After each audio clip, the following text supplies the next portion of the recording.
Alors bonjour à tous, bienvenue pour une nouvelle vidéo.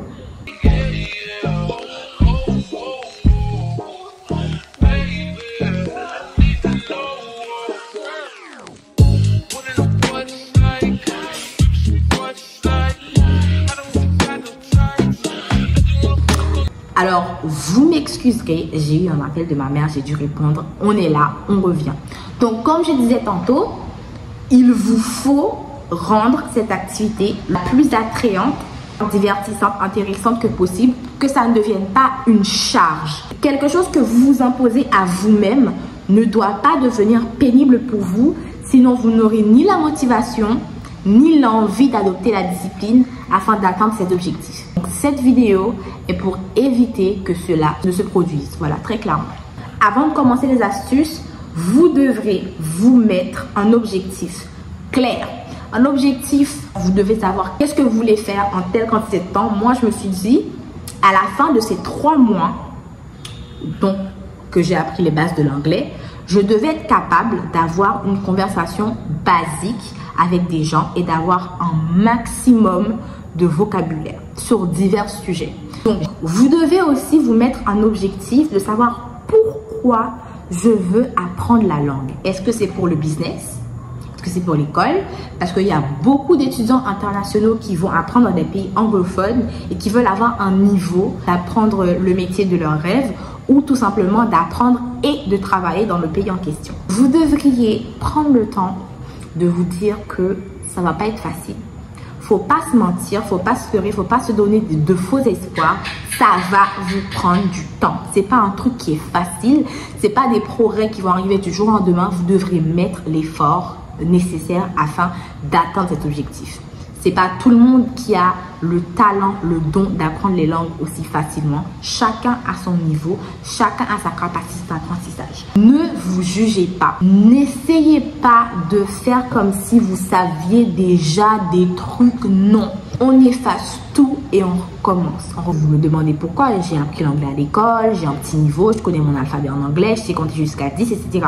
Très bien. Grand bien vous en fasse, c'est super. Mais à partir du moment où vous dites que vous avez un niveau, donc vous vous dites qu'il n'est pas nécessaire pour moi de reprendre les bases, vous avez déjà perdu. Les bases, c'est ce qui va vous permettre de vous imprégner de la matière première qui compose la langue. Vous mettre dans un état humble afin de vous dire que je suis nouveau dans la langue, je vais prendre du temps, je ne vais pas me surestimer. D'accord? Je vais reprendre tout à zéro. Parce que quand on reprend à zéro des choses qu'on connaît déjà, on avance vite. Et on a la possibilité de revenir sur des choses qui étaient des lacunes pour nous et de combler ces lacunes justement. Il vous faudra mettre sur pied un système de travail, optimiser votre concentration et votre progression. Je sais que ce n'est pas facile d'apprendre une langue. Ce n'est pas facile d'avoir un niveau, c'est pas facile d'avoir le courage de se mettre à parler une langue, d'avoir l'accent, etc. On va se moquer de vous, etc. Mais d'abord, il faut le travail personnel. D'abord, pour que les moqueries, etc. des gens ne vous atteignent pas, il faut d'abord que vous soyez à l'aise avec vous, avec le fait que vous n'êtes qu'un apprenant, avec le fait que vous avez encore du progrès à faire. C'est pour ça que je vous ai parlé d'humilité au début. Il faut être assez humble pour comprendre que je vais faire des fautes. Je suis pas parfaite, je vais commettre des erreurs, je vais dire des choses qui n'ont aucun sens dans la langue. Et c'est normal. À partir d'un moment où on s'enlève les barrières, c'est humble pour pouvoir se dire je vais commettre des erreurs et c'est ça qui va me permettre d'avancer dans mon apprentissage. C'est là que vous n'allez pas avoir envie d'abandonner. Parce que l'écriture, ça compte, la grammaire, ça compte, le vocabulaire, ça compte, la conjugaison, ça compte. Mais savoir parler, extérioriser ses pensées dans la langue. Il faut avoir beaucoup de courage pour le faire, surtout quand on est débutant, surtout en anglais. Parce que tout le monde sait parler anglais, donc vous avez peur de dire une connerie devant les gens et de vous humilier. La pression de la société, c'est important d'y penser. Mais non, on s'en fout. On s'en bat les frères, c'est pas important. Il ne faut pas que les moqueries de vos amis vous se... Au contraire, il faut pouvoir dire, si je parle anglais avec toi et que je commets une erreur, dis-moi la bonne chose à dire. Dis-moi plutôt l'erreur que j'ai commise, ce que j'ai fait qui était incorrect. Ne te moque pas de moi, dis-moi plutôt ce que j'ai fait qui n'était pas correct. Vous fâchez pas en fait. Vous fâchez pas parce que bien sûr que parfois c'est drôle d'entendre quelqu'un qui fait une erreur. C'est drôle parfois d'entendre quelqu'un qui dit quelque chose qui n'a aucun sens. Parfois c'est drôle. Mais il faut vous dire, j'apprends. j'apprends. C'est pas grave. Je vais faire mieux la prochaine fois.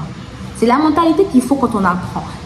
C'est même pas que pour les langues. Vous devez associer un moment déjà présent dans votre routine. Je te dis, quand je fais ça, je dois être en train de parler anglais. Donc, je vous conseille, si vous êtes salarié, vous allez travailler, vous avez besoin de prendre les transports, dans ces moments-là, privilégiez d'apprendre l'anglais au lieu de scroller sur TikTok. Ou alors, vous pouvez scroller sur des vidéos en anglais et que vous essayerez de traduire peut-être. Donc ça, c'est pour mon e-book. Ces astuces-là, c'est pour mon e-book et pour mes élèves privés. Donc, j'ai fait un programme. Attendez-moi. J'ai bâti donc un programme pour vous et j'ai mis sur pied un système de tutorat où je pourrais vous aider à parler, pratiquer l'anglais. Si vous avez besoin de conseils de développement personnel, vous avez juste besoin de parler à quelqu'un, un programme est disponible pour vous dans la description. Le lien sera le premier lien de la description. N'hésitez pas à réserver. Les 5 premières places seront gratuites.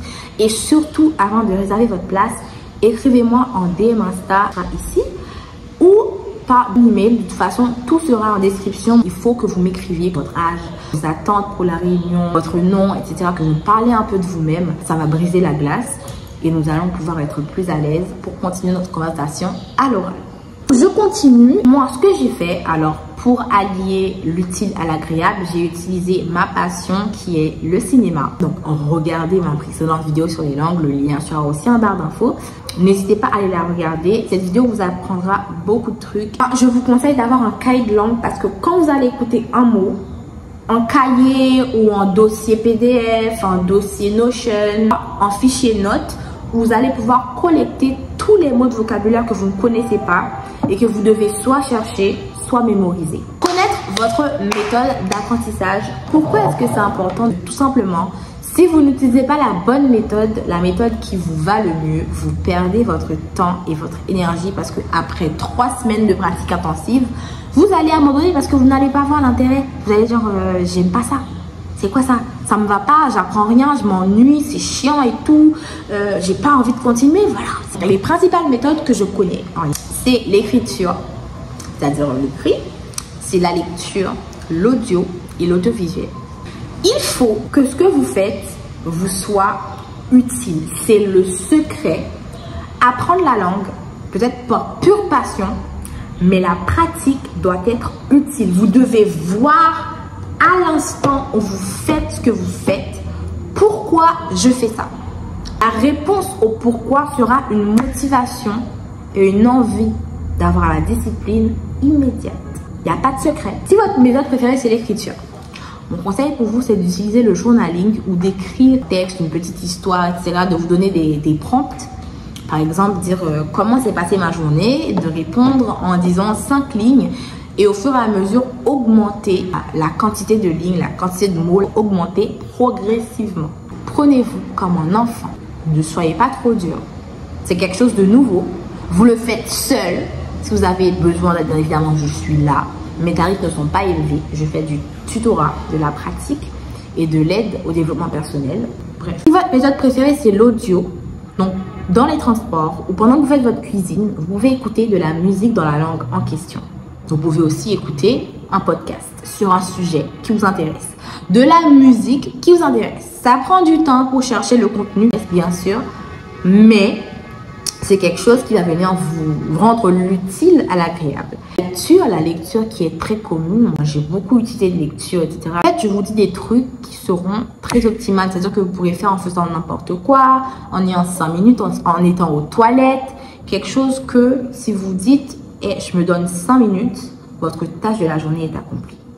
Vous pouvez lire un article qui parle d'actualité de mode, d'actualité de people, de fashion week, etc. Personnellement, c'était l'anglais. Donc, j'ai mis des trucs de mode, j'ai cherché des articles de mode qui n'étaient pas trop longs sur Marie-Claire, sur Elle, sur Vogue, que j'ai essayé de comprendre, ensuite que j'ai traduit. J'ai surtout appris des mots dans une niche qui m'intéressait et j'ai pu m'exprimer avec des correspondants sur des sites comme Tandem, etc., sur des sujets qui m'intéressaient. Utilisez des applications comme Duolingo, Babel, des applications d'apprentissage qui vous serviront d'assistante. Vous pouvez aussi vous servir d'une intelligence artificielle comme ChatGPT ou Ask.ai, etc.